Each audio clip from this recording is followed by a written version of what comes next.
Hi friends, welcome to mom's kitchen. ఈరోజు నాటుకోడి పులుసు ఎలా చేయాలో చూద్దాం.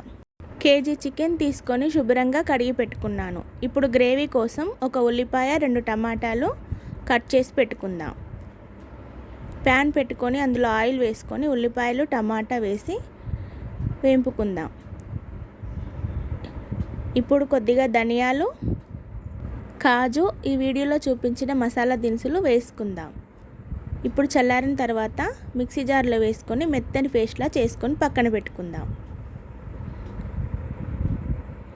ఇప్పుడు స్టవ్ ఆన్ చేసుకొని ప్యాన్ పెట్టుకొని అందులో ఆయిల్ వేసుకొని ఉల్లిపాయలు, పచ్చిమిర్చి, పుదీనా వేసుకొని కొద్దిసేపు వేయించుకుందాం. ఇవి వేగిన తర్వాత అల్లం వెల్లుల్లి పేస్టు, 1/2 స్పూన్ పసుపు వేసి వేయించుకుందాం.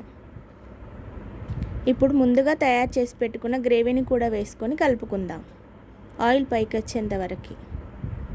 ఇప్పుడు శుభ్రంగా కడిగి పెట్టిన చికెన్ కూడా వేసుకొని ఒకసారి కలుపుకుందాం. ఈ పేస్ట్ చేసి వేయడం వల్ల గ్రేవీ చాలా బాగా వస్తుంది, ఇంకా టేస్ట్ కూడా బాగుంటుంది.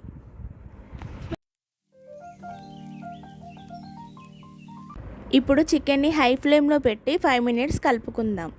ఇలా కలుపుకోవడం వల్ల వాటర్ అన్నీ బయటికి వస్తాయి. చికెన్లో నుంచి వాటర్ బయటికి వచ్చాయి కదా, ఇప్పుడు మూత పెట్టుకొని 5 మినిట్స్ ఉడికించుకుందాం.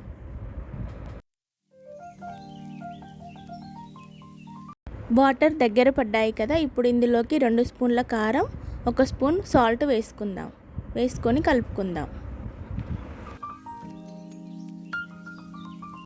ఇప్పుడు ఇందులోకి 2 గ్లాస్ వాటర్ యాడ్ చేసుకొని 20 మినిట్స్ మూత పెట్టి ఉడికించుకుందాం.